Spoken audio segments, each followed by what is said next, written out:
Alloh taolo nima deyapti? Diqqat qilinglar. Birodarlar, siz haqingizda xohlagan gapini gapirsin. Sizning ustingizda xohlagan ishini qilaman desin. Kim aytgani bo'ladi? Alloh aytayapti. Shak shubhasiz biz ular sizni masxara qilib aytayotgan so'zlaridan dilingiz siqilishini bilurmiz. Bandalarim dillari siqilayotganini men bilaman, deyapti. Muhammad alayhisalom haqida shunaqa gap gapirilgan.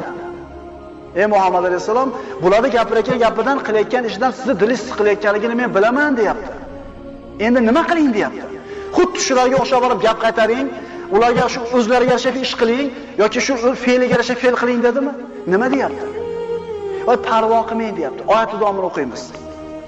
Shak shubhasiz biz sizni ular masxara qilib aytayotgan so'zlarini eshitib siqilayotganligingizni bilamiz biz, deyapti. Bas siz Parvardigoringizga hamda aytish bilan u zotni